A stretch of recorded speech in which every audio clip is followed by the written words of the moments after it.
성공한 사람을 보면서 우리는 두 가지 감정이 듭니다. 하나는 상대방의 노력을 인정하고 박수를 보내는 긍정적인 반응이고, 다른 하나는 그들의 노력이나 능력을 운이나 시류에 영합한 것으로 깎아내리는 부정적인 반응입니다. 이 부정적인 반응은 한마디로 질투죠. 자신이 성공하지 못한 것에 대한 불만을 상대방의 성공에 투사하는 것입니다. 자기와 타인의 차이를 인정하고 다른 생각을 긍정할 수 있습니다. 이런 사람은 자기 삶의 주인입니다. 반면 자기 가치를 부정하고 의심하는 사람은 약한 사람입니다. 약한 자는 자신감이 없기에 잘 나가는 주변 사람을 공격하고 그들의 성공을 깎아내립니다. 성공한 사람을 질투하는 감정은 자기 부정에 기초하죠. 질투, 노예 도덕을 극복하는 방법은 뭘까요? 창조야말로 경멸의 가치입니다. 자기 경멸에는 엄청난 용기가 필요합니다. 경멸의 기술 가운데 최고는 웃음입니다. 웃음에는 세 가지가 있습니다.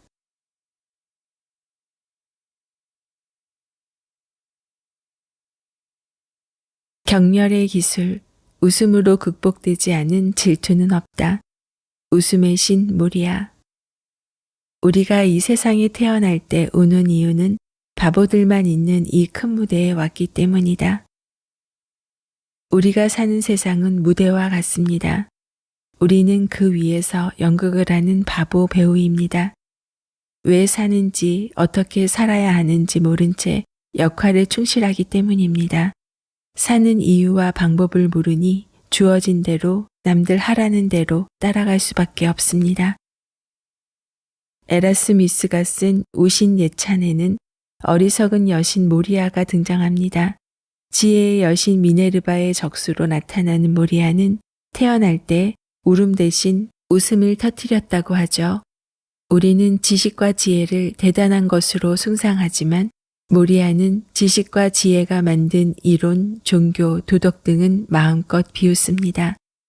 우신 예찬은 자기에 도취한 모리아가 자신을 예찬하는 현자들을 꾸짖는 내용입니다. 문득 궁금해집니다. 모리아는 태어날 때 어떤 웃음을 지었을까요? 웃음은 다양합니다. 아양을 떨고 아첨하는 자본주의적 웃음, 왜 사느냐는 질문에 보이는 초월한 웃음, 할당할 때 실없는 웃음, 박장대소와 싸늘한 냉소까지 이 모든 웃음이 인간인 것이고 제 각각 맡은 역할이 있습니다. 르상티망과 경멸의 웃음.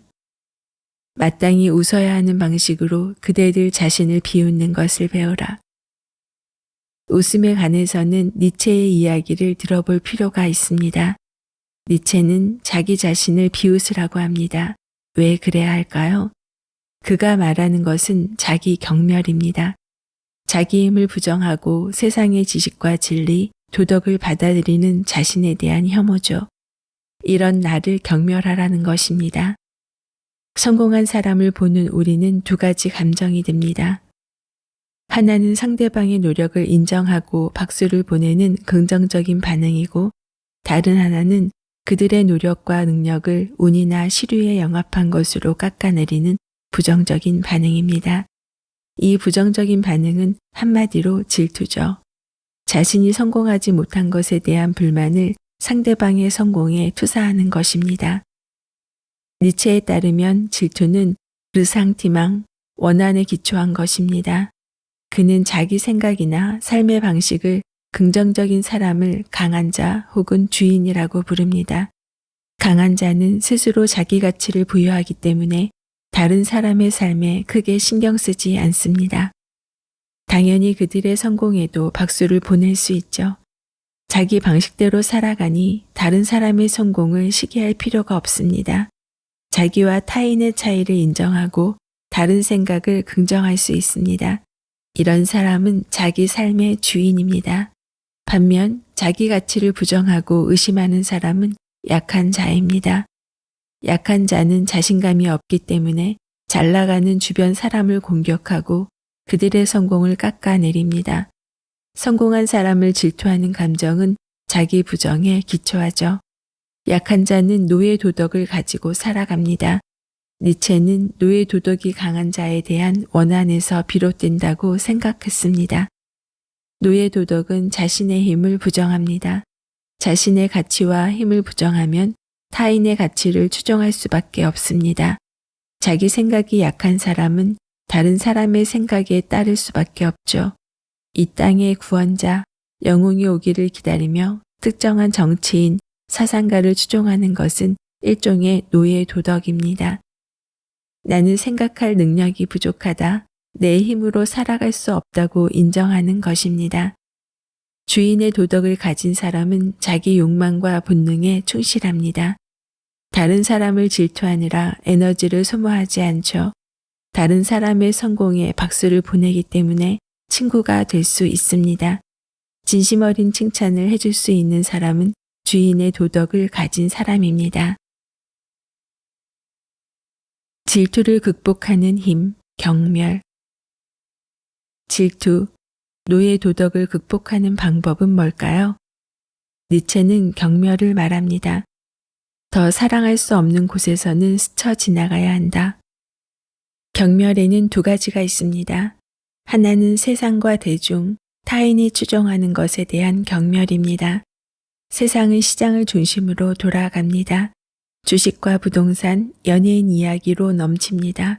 문제는 내 가치와 무관하게 세상이 만든 기준에 휩쓸리는 것입니다. 막스 베버는 정신적 가치는 땅에 떨어지고 물질적 가치가 최우선시되는 사회를 천민자본주의라고 불렀습니다. 돈이면 다 된다는 생각이 팽배한 지금 우리 사회가 떠오릅니다. 이런 환경에서 어떻게 살아야 할까요? 스쳐 지나가면 됩니다. 일종의 무시라 할까요? 여러분은 그렇게 사세요. 저는 나름의 방식이 있습니다. 이런 식입니다. 다른 하나는 자신에 대한 경멸입니다. 살다 보면 어느새 세상의 욕망, 타인의 가치를 추종하게 됩니다. 그런 자신을 발견할 때 자기 경멸이 필요합니다. 스스로 명령하고 자기 가치를 추구할 힘이 있는데도 타인의 삶을 쫓아갑니다. 타인의 가치를 쫓으면 질투와 무기력 같은 부정적 감정이 지배하죠.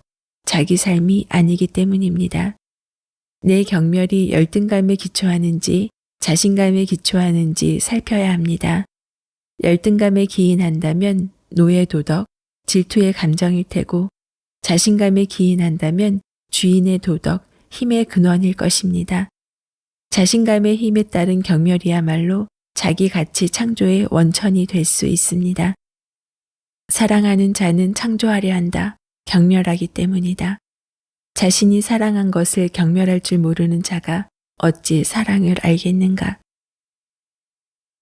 창조야말로 경멸의 가치입니다. 경멸을 통해 자기 가치를 찾고 그에 따라 살 수 있으니까요. 다른 사람이 돈을 쫓을 때 자신이 좋아하는 것을 따를 수 있으면 그는 자기 가치를 창조한 사람입니다. 다수가 같은 길을 갈 때 노라고 할 수 있다면 그는 자기 길을 가는 사람이겠죠. 경멸의 기초는 조직에서도 중요합니다. 종종 가치를 경멸하는 사람은 창의적인 눈으로 세상을 보는 사람입니다.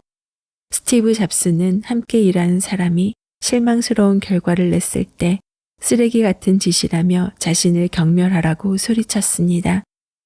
이 말을 들은 사람은 정신적 충격이 컸을 겁니다. 하지만 시간이 지나면서 제대로 해내지 못한 자기를 발견하고 이전과 다른 방식을 시도합니다. 그리고 주변을 놀라게 합니다.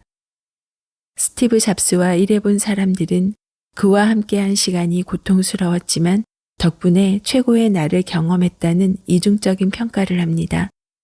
대충 넘어가는 자기를 경멸할 때 자기 극복이 시작됩니다. 두 번째 삶. 30 초반 직장 생활은 무기력했습니다. 일의 흥미를 잃고 무의미한 날을 보냈죠. 직장이 싫었고 새로운 일을 할 능력은 없었습니다. 직장 생활을 접고 성공한 사람들을 질투했습니다. 전형적인 노예 도덕의 증상이었습니다. 앞이 보이지 않는 암담한 삶에서 빛을 발견한 것은 이렇게 살고 싶지 않다. 이런 삶은 죽음과 같다는 자기 경멸이었습니다. 경멸이 강해지자 다른 시도를 했습니다. 책을 읽고 새로운 부서로 옮기고 술자리 대신 글 쓰는 일에 시간을 할애했습니다. 그렇게 시간이 가고 책을 냈습니다. 물론 수없이 거절당하고 다시 고치는 고단한 시간을 견뎌야 했죠. 그렇게 직장 생활을 그만두고 글쓰고 강의하는 삶으로 접어들었습니다. 그 배경에 자기 경멸이 있었죠. 노예 같은 삶에 대한 경멸, 자기 가치를 잃은 나에 대한 경멸. 자기 경멸에는 엄청난 용기가 필요합니다. 용기가 빠진 경멸은 소모적인 자기 비하로 끝낼 수 있습니다. 니체가 용기야말로 인간 역사의 전부라고 말한 이유가 이것이죠. 다행히 저는 책이라는 친구가 있었고 용기를 얻었습니다. 인생을 두 번째 사는 것처럼 살아라. 그리고 지금 당신이 막 하려고 하는 행동이 첫 번째 인생에서 그릇되게 한 바로 그 행동이라고 생각하라. 빅터 프랭크의 말은 직장 생활로 힘겨웠던 제게 큰 용기가 됐습니다. 지금이 두 번째 인생이라면 어떻게 했을까 생각했고 다른 선택을 했습니다. 주식 투자로 성공한 사람들 이야기보다 니체와 빅터 프랭클, 샤르트르의 철학이 훨씬 도움이 됐습니다. 경멸의 기술. 경멸의 기술을 연구해 본 사람으로 말씀드리면 경멸의 기술 가운데 최고는 웃음입니다. 모리아가 미네르바를 이기는 방식이 웃음이죠. 무심한 웃음. 대중을 만났을 때, 나와 갈 길이 다른 사람을 만났을 때, 다른 사람의 길을 쫓아가는 사람을 만났을 때 사용하는 웃음입니다. 이때는 니체가 말했듯이 웃으며 지나가거라. 지나가게 둬야 합니다. 냉정한 웃음. 다른 사람이 부러울 때, 질투심이 일 때, 남을 추종하는 나를 발견했을 때 던지는 웃음입니다. 노예가 되려는 나를 향한 웃음이죠. 정말로 이러고 싶니? 경의의 웃음. 자기 삶을 신나게 사는 사람, 초인의 길을 가는 사람, 실력이 뛰어난 사람을 향한 웃음입니다. 깜짝 놀라는 경의의 순간은 내가 어디로 가야 하는지 알려주는 이정표가 됩니다. 플라톤은 경의에서 지식이 시작된다고 했죠. 그들을 만나는 것은 긍정적 자극입니다. 웃음은 상황에 따라 다양하게 사용됩니다. 그 웃음이 세상에 대한 경멸인지 자신에 대한 경멸인지 상황에 따라 다르지만 분명히 자기 가치로 살아가는데 도움을 줍니다. 프랑스의 실존주의 철학자 알메르 카미는 시지프 신화에서 말합니다. 경멸로 극복할 수 없는 운명이란 없다. 안녕하세요. 북튜버 미소영입니다. 안상원님의 사장의 철학 두 번째 영상인데요. 오늘은 자신을 경멸하라라는 조금 자극적인 문장이 등장합니다. 자신을 낮추라는 것이 아니라 남들이 만드는 세상을 따라가려고 할 때 자신에게 경종을 울리라는 뜻으로 이해했습니다. 사회생활을 가장 쉽게 하는 방법이 바로 사회에서 만들어 놓은 규칙에 따라 행동하는 겁니다. 하라는 대로 하는 것이지요. 그리고 사실 이렇게 생활하고 있기도 합니다. 하지만 자신이 바라는 가치가 있는 삶을 살기 위해서는 남들이 말하는 대로 행동하려고 할 때 스스로에게 경멸이라는 웃음을 보내라고 합니다. 경멸의 기술 가운데 최고는 웃음이라고 하지요. 그냥 지나가소 라고 하는 무심한 웃음, 정말 이러고 싶소, 냉정한 웃음, 놀랍소, 잘했소 라는 경의의 웃음. 특히 이 중에서 사람이 부러울 때, 질투심이 날 때, 남을 추종하는 나를 발견할 때 정말 이러고 싶소 라고 자신에게 냉정한 웃음을 지으라는 말, 저는 강하게 남습니다. 같은 웃음이라 해도 얼굴 표정과 몸짓에서 벌써 의미가 다 드러나지요. 그러고 보면 감정을 숨기기는 참 어렵습니다. 노예 도덕이라는 단어가 나오는데요. 노예라는 단어가 거부감이 나긴 하지만 경멸의 기술을 직관적으로 알게 되는 단어이기도 합니다. 노예 도덕이란 말은 약자가 지니는 도덕적 가치관, 즉 복수심, 원한 감정 등 가치를 스스로 설정하지 않고 자신이 아닌 것 전부에 대해 부정만을 할 뿐인 자들을 말한다고 합니다. 우리는 수업을 들을 때 왜라는 질문을 잘 하지 않습니다. 듣는 강의에 익숙해져일 수도 있는데요. 자신만의 가치 있는 삶을 위해서는 왜라는 질문을 해야 하지 않을까요? 저도 사람들이 모여 있는 데서는 불협화음이 나는 것을 싫어하는 사람이라 대중에 그냥 따르려는 사람 중에 하나인데요. 오늘 내용을 읽고 쓰고 녹음하면서 드는 생각은 이제는 궁금하면 곧바로 왜? 라고 물어봐야겠다는 생각. 웃음 중에는 냉정한 웃음도 함께 지어야겠다는 생각을 해봅니다. 미소님들도 무심한, 냉정한, 경의의 웃음 세 가지를 잘 활용해 보세요. 무엇이든 우리는 웃고 있으니 좋은 결과가 돌아올 것이라 믿습니다. 웃음이 주는 행복은 생각보다 큽니다. 경멸의 기술을 냉정한 웃음으로 해결 방안을 제시하는 이 책 속에는 다양한 내용이 있는데요. 세계적 브랜드는 철학을 어떻게 활용하는가? 성공하는 사업가는 어떤 철학에 집중하는가? 통찰력은 어떻게 얻는가? 사장은 어떻게 철학으로 강해지는가? 이렇게 총 4부로 되어 있고 어렵게 여겨지는 철학을 쉽게 예를 들어가며 설명해주고 있어 읽는 독자를 충분히 배려한 책이라고 생각합니다. 미소님들도 도움 되시길 바랍니다. 들으면 들을수록 미소 짓게 되는 미소 생각, 은퇴와 노후를 위한 동기부여, 자기계발 이야기를 전하는 북튜버 미소영입니다. 오늘도 24시간 행복하세요.